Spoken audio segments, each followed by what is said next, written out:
Memang sistem pemilu yang sebentar lagi akan diputuskan Mahkamah Konstitusi menjadi topik perbincangan yang sangat hangat.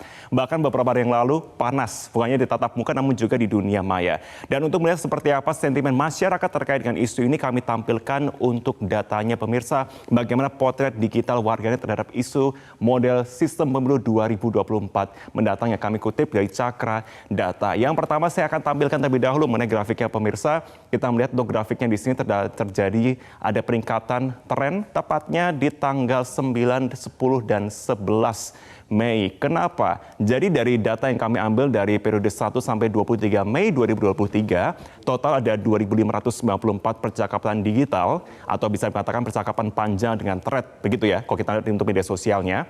Ternyata ada peningkatan signifikan. Kenapa di tanggal 10 Mei? Karena tanggal 9 Mei pemirsa, kita ingat bersama ada uji materi yang terjadi di Mahkamah Konstitusi. Sehingga tanggal 10 muncul banyak sekali percakapan dari sejumlah tokoh politik, dari sejumlah pihak, hingga akhirnya menimbulkan tanggapan-tanggapan yang sangat tinggi bertahan selama 3 hari. 1.600 lebih percakapan mengatakan negatif dan mengatakan pro terbuka. Kemudian 492 mengatakan pro tertutup. Kenapa demikian? Nanti kami akan bahas dalam slide berikutnya. Kita coba tampilkan untuk slide selanjutnya pemirsa. Secara spesifik saya akan bahas mengenai narasi yang pro terbuka. Nah, memang ada beberapa yang mengatakan di antaranya seperti 6% kemudian mengatakan bahwa potensi terjadi demo jika sistem pemilunya berubah menjadi tertutup. Kemudian selanjutnya kita coba simak bersama sentimen paling besarnya atau persentase paling besarnya pemirsa. Slide berikutnya kita akan coba tampilkan bersama.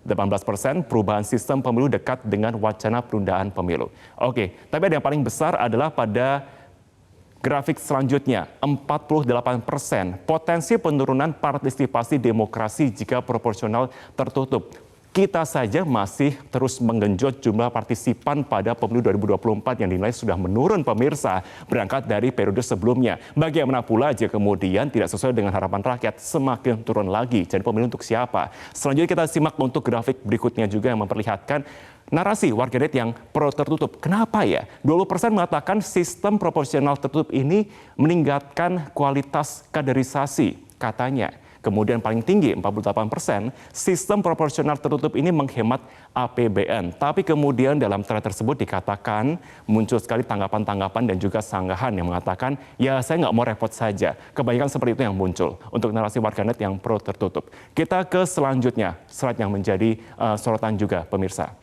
Nah, bagaimana kemudian sisi dari sentimen ataupun juga iklim percakapan dari 2.500 lebih percakapan yang muncul di media sosial ini. Memang beberapa di antara kami sudah klarifikasikan mengenai topik negatif dan juga topik positifnya.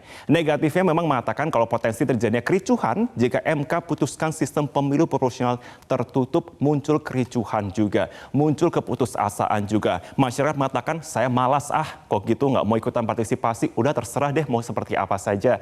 Tapi yang positifnya mengatakan, ya saya lapangan dada saja pemirsa terhadap sistem pemilu yang digunakan pemerintah dalam menjalankan kekuasaannya. Masyarakat tetap berperan sebagai kontrol sosial jikalau terjadi apapun ataupun juga kritik yang harus disampaikan kepada pemerintah ataupun juga siapapun kader yang terpilih begitu ke depannya. Tapi kembali pemirsa, itu yang menjadi perhatian bersama bahwa pemilu adalah untuk semuanya. Lalu kalau semua saja kemudian dikekang, bagaimana kita bisa menuntut hak kita sebagai pemilih? Kami masih akan kembali dengan informasi lain untuk Anda di Selamat Pagi Indonesia. Di antaranya pemirsa,